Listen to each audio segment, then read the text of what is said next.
The first time I played through the newest Final Fantasy VII, and by newest I mean from 2008, I thoroughly enjoyed my time with it. Something troubled me, however. I kept thinking to myself after I finished the game, why did I enjoy this? Months after I asked myself that question, I came to the morbid realization it was nothing more than nostalgia goggles. Much like beer goggles, these cloud the mind and vision and make objects appear far more attractive than they truly are. Without further ado, let's take a retrospective look at Final Fantasy VII. Press X to win. I mean, Crisis Core.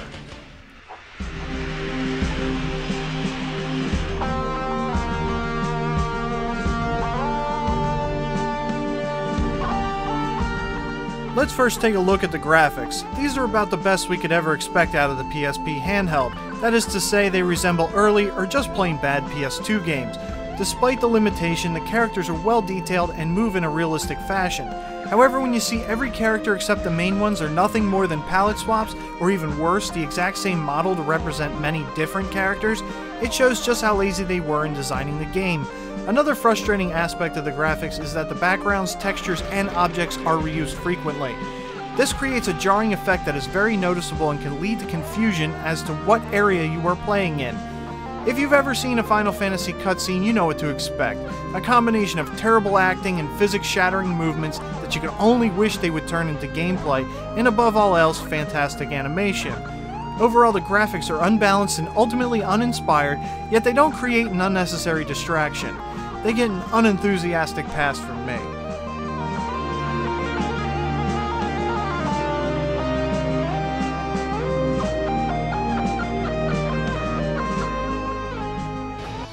The game features a remixed original soundtrack that sheds the original's MIDI roots, offering a beautiful orchestral presentation and creating an appealing overall atmosphere. One exception to this is the very repetitive pedestrian pseudo-metal music used for the combat. It feels out of place in the game, and it's an unexceptional track. The 55+ songs here are easily the greatest thing about the game, and I highly recommend the soundtrack to anyone that enjoyed the original game's music. You will find the sound effects are virtually the same as Final Fantasy VII in every single Square Enix product of the past 2 decades. You know what you're getting, don't expect anything more, it isn't here. When you think of voice acting in Square Enix games, what do you think of? Personally, I think of questionable dialogue and even more questionable English voice acting. The game clearly shows that the voice actors are not reacting to one another and instead simply reading their lines in a studio. Proper voice acting involves character actors working together, creating the scene by reacting to one another in real time. It appears they did not do this here.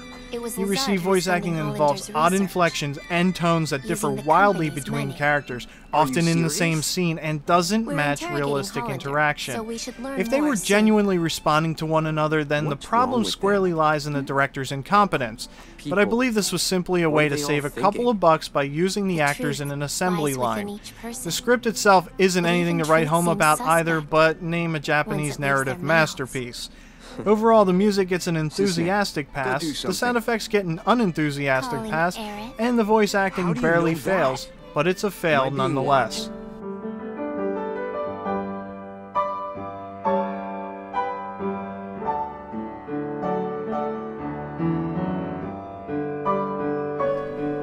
Press X to win says everything about this game. The controls are fine, although walking is a bit touchy and subtle movements can be difficult.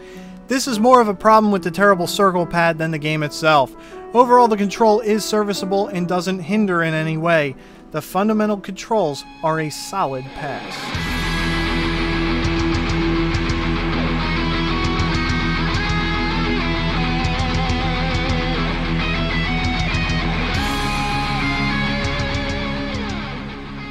Let's take a look at the most important aspect of any game, the gameplay itself. This action RPG has aged like boxed wine. It wasn't that great when it was put on the shelf and hasn't gotten any better in time. Remember folks, this is barely an RPG.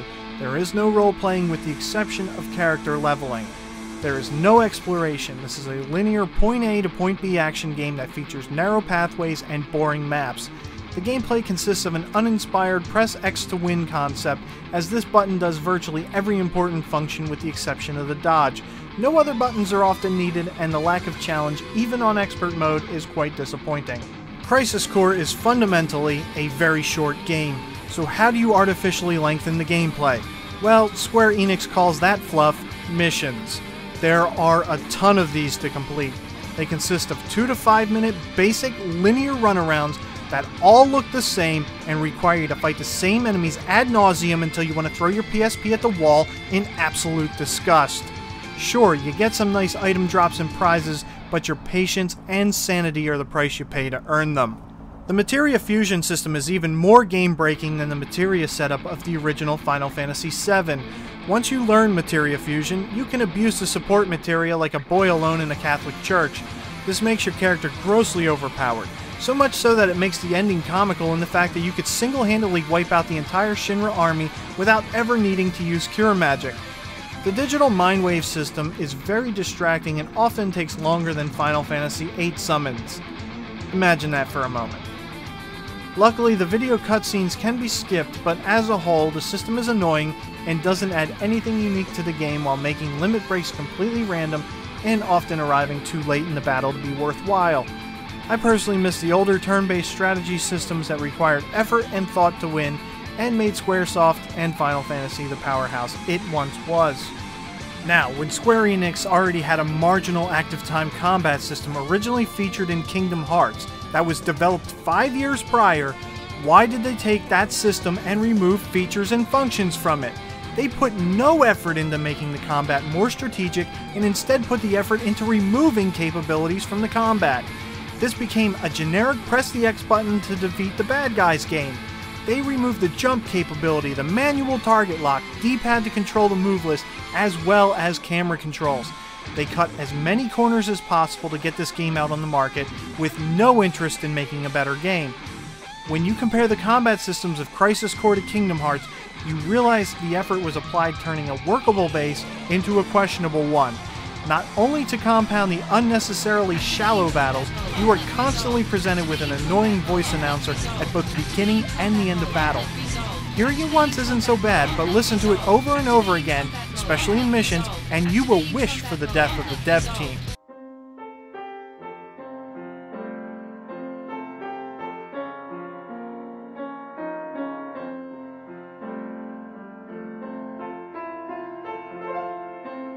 On my aging scale of 1 to Helen Mirren, I give my long-term enjoyment of this game a firm Lindsay Lohan, and I use the term firm with Lindsay Lohan very loosely there. It started off as an attractive mess, but ultimately the glitter has faded and revealed itself to be an annoying, self-abusing, vapid train wreck. You will easily find 5 to 10 copies of this game littering every used game store in the United States that carries PSP games. This should be an indication of how well loved this game truly is. This was nothing more than a half-assed cash-in and deserves to remain in the bargain bins with virtually every other Square Enix title of the past decade that wasn't created by Eidos. Play it for the nostalgia of Final Fantasy VII, but don't expect this game to endear itself to you the way the original did. This game earns my retrospective rating of a 5 out of 10. It is an average game, but it does not meet my expectations of what a proper Square Enix game should be. Don't forget to comment, like, and subscribe. Gaming is fucking ours.